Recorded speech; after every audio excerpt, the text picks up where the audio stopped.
Hi, everybody. Dan Illman, Mike Beer kicking off the 50-cent Pick 4 at Belmont on Saturday afternoon with race number 8. It's the $300,000 Grand Prix American Jockey Club Invitational. Personally, I like the Temperance Hill. No one consulted me, but you can bet the race, no matter what the name, with a DRF Bets account. Sign up to DRF Bets to play the races online. Use promo code HELLO for a $100 deposit match bonus.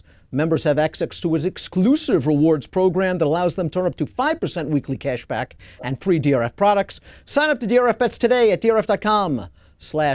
Let's meet the field for the Grand Prix American Jockey Club Invitational. $300,000 is the purse. We'll take the field in post position order, Mike, beginning with the number 1, You're to Blame.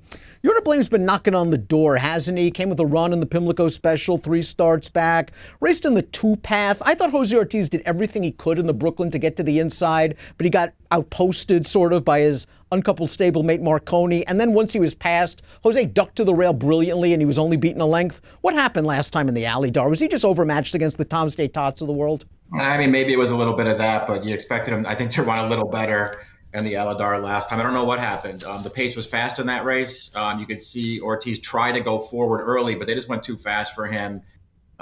He wound up getting outrun. He just didn't fire at all in that race. But as you say, I thought he ran really well in the Brooklyn as the favorite, 2 starts back. Thought he ran a really good race in the Pimlico Special, 3 starts back. So I'm just expecting him to run better in this race. Distance is no problem for him. I think he rebounds. Let's take a look at the Timeform US pace projector. Pace only one part of the equation, going 1.5 miles. You can't expect them to be going too fast. We see Roaming Union expected to make the front. Maraud, the number 2, can be close to the pace. And this is going to be the dirt debut for Maraud in start number 17, second off the Carlos Martin claim. And this will be his second race in a week.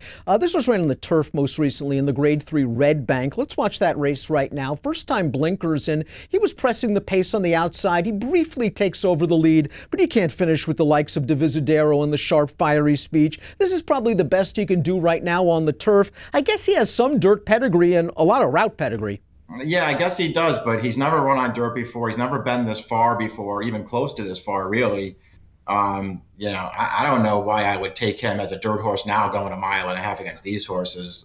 We'll see what happens. I'm not betting him. Timeform US believes the 3 Roaming Union could make the front in here. I wouldn't be surprised. This is an ambitious placement for the first race off the Michelle Nevin claim. We'll go back to his most recent start. He was with Rob Atras in this race, and we see him in the red hat on the outside. And Mike, he's got a big look at this. Yet under a full out drive, he just won't go by, although that is a good horse directly to his inside in Hofburg. Yeah, he was no match for Hofburg in this race. He's a pretty nice horse. He's never struck me as a stakes horse.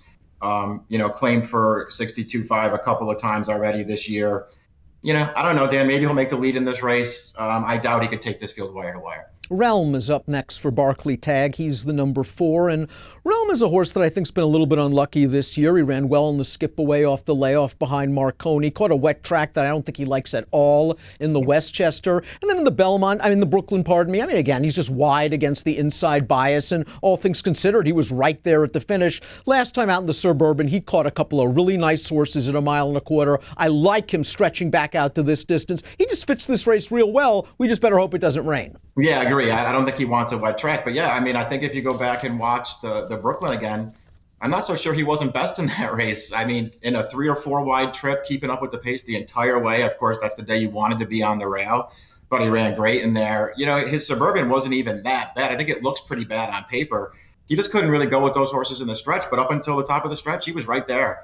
I think he's a major player in this race. Barclay Tagg has this race covered rain or shine. He will start Highland Sky most likely if the track comes up wet, as it was most recently in the Johns Call Stakes. A race washed off the turf, and maybe Highland Sky's found himself on the main track, or at least on a wet main track. We swing into the stretch of the Johns Call, and Highland Sky got a very nice trip. He spun very wide into the lane, and it's showtime right now. Now, of course, he's beating a bunch of turf horses and Turco Bravo, who's older than Methuselah, but he looked good doing so, Highland Sky. And Barclay Tagg always wanted to give this horse a shot on the dirt. His only previous dirt shot try was in the Jockey Club Gold Cup of 2017, so he was overmatched in that race. If this track comes up wet, I'd give him a shot. I think maybe it woke him up. Yeah, maybe it will. On a wet track, I would take his chances a little more seriously. He's just facing way better horses now. You know what? Listen, maybe he'll be the next Rocketry, and they were just waiting to get onto the main track to be a dirt marathoner. I will make him prove it in this race, though.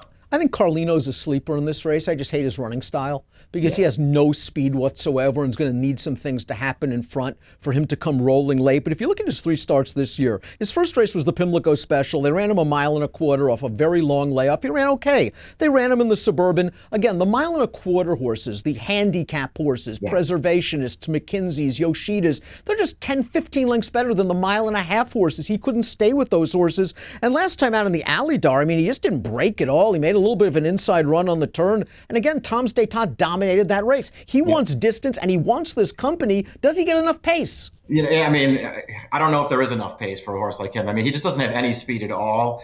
It's interesting, too, because I'm a little bit of a fan of his, but I actually like him better at like 9 furlongs. I don't like him in these dirt marathon races. I don't think they set up well for him at all, and I don't think he really wants to go this far. I'm a fan of his, but I don't like him in these races. Marconi, the number 7's your 2-to-1 morning line favorite, $2 million half-brother to Breeders' Cup Classic winner Mucho Macho Man. Despite winning the Brooklyn, he's got a long way to go to earn back that $2 million in purchase price. But let's watch the Brooklyn again. Great ride by Jose Lezcano. Broke running from the rail. Knew the rail was great. He's the big gray. You're going to see far outside Rocketry try to overcome the bias. Realm is going to come in between horses to finish third. It is a blanket finish, but you could argue that the rail made all the difference for Marconi. He holds on to win the Brooklyn. He got beaten his last 2.